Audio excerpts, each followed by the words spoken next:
Bonjour tout le monde, ben oui, on est mercredi aujourd'hui. C'est une journée spéciale, hein? Parce que c'est le mercredi 25 novembre. Ben non, c'est pas mon anniversaire. C'est parce que ce soir, j'anime une mini-conférence, 45 minutes. Alors ça commence à 19h30, heure du Québec, et je vais parler de la gestion du stress. Et oui, le thème, c'est réduire son stress au masculin et au féminin. Parce que les hommes et les femmes ne gèrent pas leur stress de la même façon et n'arrivent pas à réduire leur niveau de stress de la même façon. Puis dans ce temps où est-ce que, à cause de la COVID, là, ben, il y a du stress, il y a de la tension, il y a des besoins qui ne sont pas comblés, il y a des manques, il y a des carences à plusieurs niveaux. Alors, souvent on peut être stressé, souvent on peut se blesser l'un et l'autre. Alors, je vous invite à être là, c'est gratuit. Ce soir, 19h30, vous allez sur ericlantier.net, ericlantier.net, conférence avec un S, et vous allez avoir tous les détails, toutes les informations. Alors, ce matin, de quoi je parle? Eh bien, je parle d'intelligence genrée, bien sûr. Alors, pour vous, l'intelligence genrée comment je dirais ça? Ça n'a plus de secret, hein? L'intelligence genrée, c'est tout simplement la recherche qui se penche sur les différences entre les hommes et les femmes. Alors, est-ce que ça vous est déjà arrivé, mesdames, de vous dire en vous-même ou de partager autour d'un petit thé ou d'un café ou lors d'un 5 à 7 entre filles en disant « Ah, moi, là, quand on sortait ensemble, là, il était prêt à décrocher la lune, à tout faire pour moi, mais là, il ne fait plus aucun effort. » Je le dis comme ça, là, sur un ton plus léger, mais quand vous le vivez, mesdames, c'est certain que ça vous heurte, ça vous touche. Maintenant, on va essayer de comprendre ce qui s'est passé, et il y a de l'espoir. Il y a de l'espoir. Il y a moyen de renverser la vapeur, puis de revenir à la case départ, non pas pour reculer dans la relation, on veut toujours avancer, mais revenir à ce qui, au départ, produisait de la joie, qui, au départ, faisait en sorte qu'il y avait des papillons, que vous aviez le goût de vous voir et que vous n'étiez pas dans une relation de routine comme telle, où est-ce que tout est beige. En québécois, on dit tout est drabe. C'est insipide, on pourrait dire ça comme ça, hein, mes cousins français. Alors, au début de votre relation, il était attentionné, il était aux oiseaux. Et quand il vous donnait un cadeau, mesdames, eh bien, même si c'était pas, comme on dit en québécois, sur la coche, là, c'était pas comme top, eh bien, vous lui disiez pas, vous aviez peur de le décevoir, mais vous étiez contente quand même de son intention, du fait qu'il pense à vous. Puis ça vous touchait.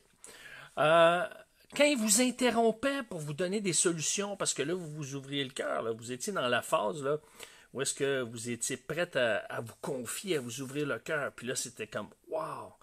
Il m'écoute! » Mais il m'interrompt, mais c'est pas grave, il est tout là pour moi. Ça montre là qu'il est intéressé puis il veut mon bien. Mais à un moment donné, le temps passe. Et là, vous voyez que son élan pour vous est de moins en moins intense. Il y a moins d'énergie dans son élan.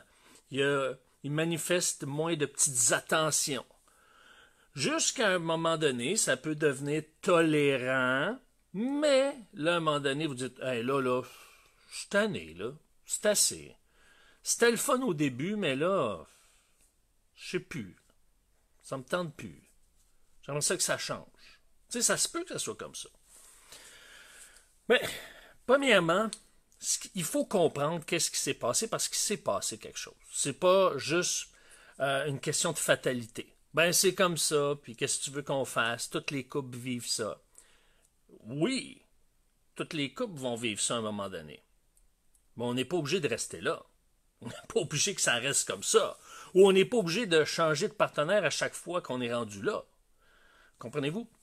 Alors, c'est ça l'idée. C'est là que l'intelligence genrée vient à notre service, effectivement, pour nous éclairer, nous donner de la sagesse. Pour dire, oh, un instant, il y a peut-être quelque chose que je dois me positionner différemment. Je dois avoir d'une autre perspective pour passer à l'action puis voir est-ce que des choses changent. Maintenant, vous avez le choix. Vous essayez de changer votre partenaire, ça ne marchera pas. Ou vous essayez de changer votre approche. Il y a plus de chances que ça fonctionne. OK? Maintenant, pourquoi il était prêt à vous décrocher la lune, puis maintenant, il ne fait plus autant d'efforts, et peut-être même plus du tout d'efforts. Je dis pas que il vous aide pas dans la maison. Je dis pas qu'il fait rien. Je dis pas qu'il amène pas un revenu. Ce que je dis, c'est que dans la relation, il ne cherche plus à vous faire plaisir comme il le faisait avant. Il n'y a plus maintenant cet élan qui était présent auparavant. Alors, ce qui s'est passé, je vous le dis, c'est qu'il a développé des craintes. Oui, développer des craintes. Peur des réprimandes, peur des rectifications, des mises au point, peur de se tromper et peur de ne pas être à la hauteur. Alors, pourquoi? Pourquoi c'est comme ça? D'où viennent ces peurs? Parce qu'à l'origine du frein, à l'origine je dirais, du manque d'élan, du manque d'énergie, ou du manque ça peut être d'intensité, ou de manque d'intentionnalité.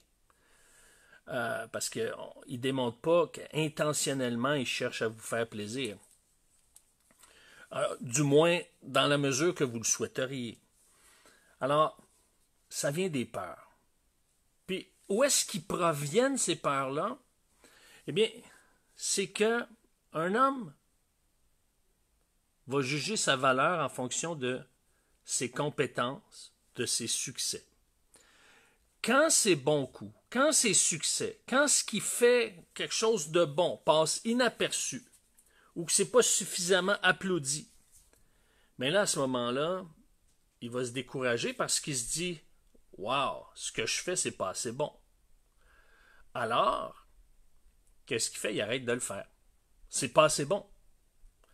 Un homme préfère ne rien faire pour ne pas faire d'erreur que de faire quelque chose puis se tromper. Parce que, dans sa tête, un homme qui se trompe, ça veut dire qu'il n'est pas assez bon. Maintenant, c'est inévitable. On va tous se tromper. On a tous une nature qui fait qu'on passe à côté. On manque le but. Qu'est-ce que ça fait? Ben, ça fait que quand ça arrive, bon, on se dit, on va apprendre de nos erreurs. Maintenant, le problème, c'est que effectivement, on apprend de nos erreurs. Quand on reçoit des reproches, des réprimandes, quand on se fait dire que c'était pas à la hauteur, qu'on s'est trompé, qu'on n'aurait pas dû faire ça, alors qu'est-ce qu'on fait? On le fait plus. C'est ça qui arrive. On est comme ça. Maintenant, il y a deux réactions possibles. Dire, ben vous êtes bien mal fait, vous autres, les hommes. C'est vrai qu'on est mal fait. Mais une autre réaction, c'est, on vous accepte. Maintenant, vous allez dire, mesdames, ouais, ben, on n'est pas sorti de l'auberge. Ça dépend. Comme je vous ai dit, il y a moyen de changer la vapeur. Vous pouvez mettre la pression sur l'autre, ou vous pouvez vous positionner différemment pour voir un résultat différent.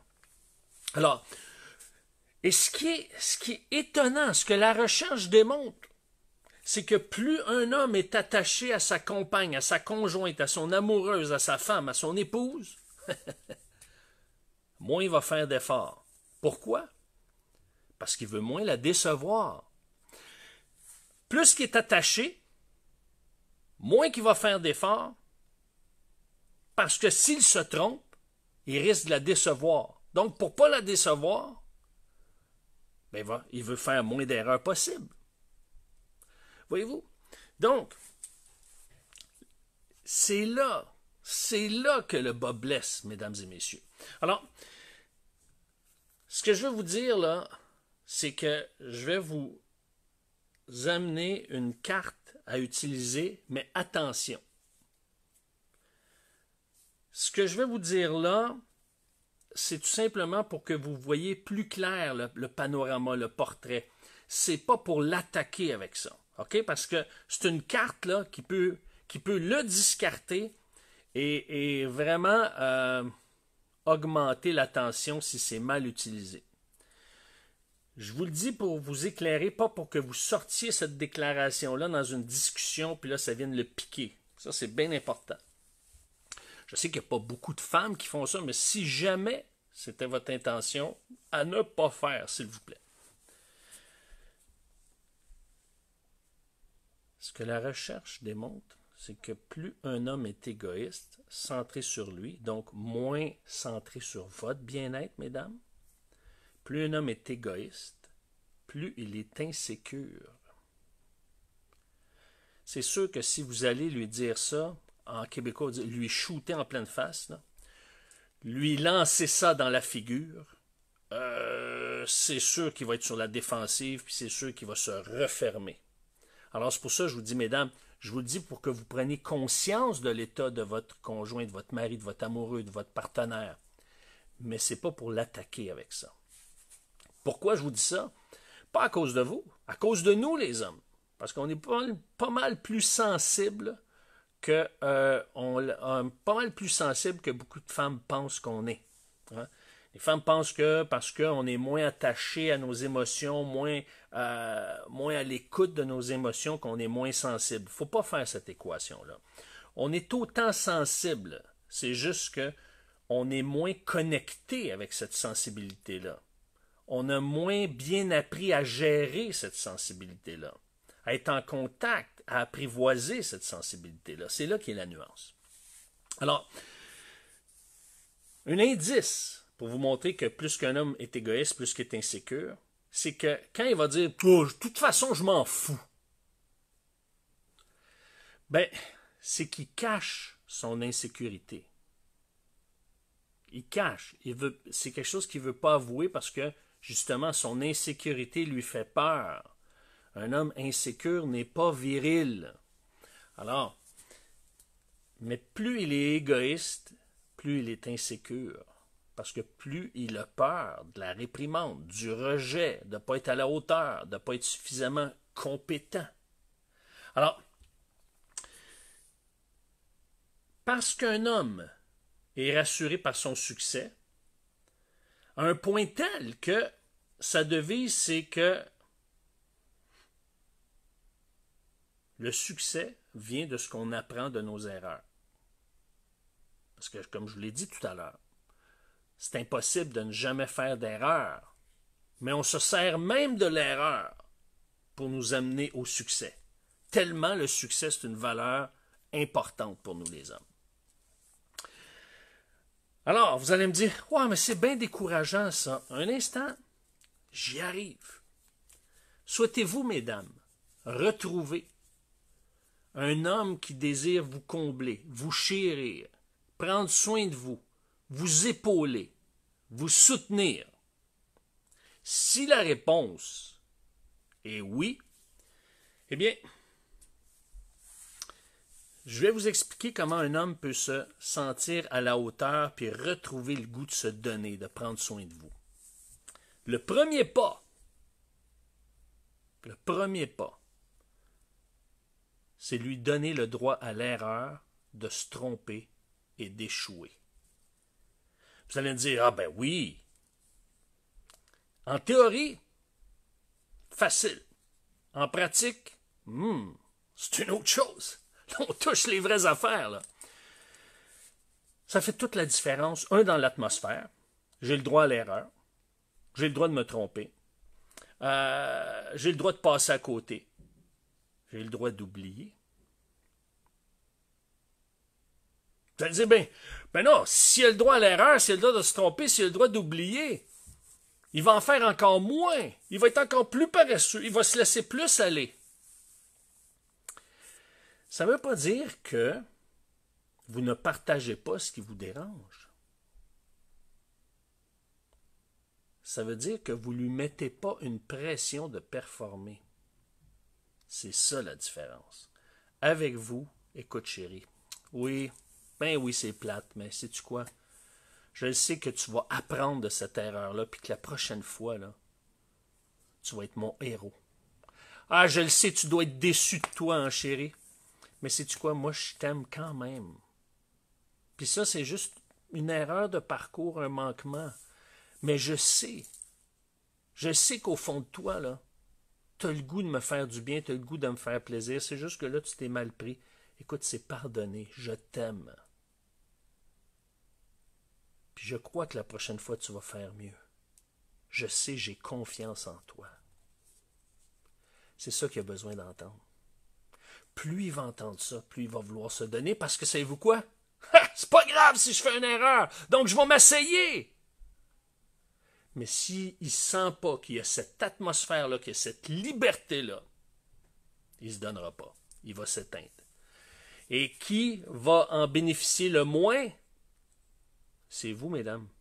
Alors, vous avez intérêt à lui donner le droit à l'erreur, à lui donner le pardon pour qu'il s'aventure davantage dans la relation. Alors, n'hésitez pas à me contacter si vous avez besoin de discuter, si vous avez des questions. En passant, j'ai une plage horaire de libre cette semaine, puis je vous l'offre gratuitement. Pourquoi?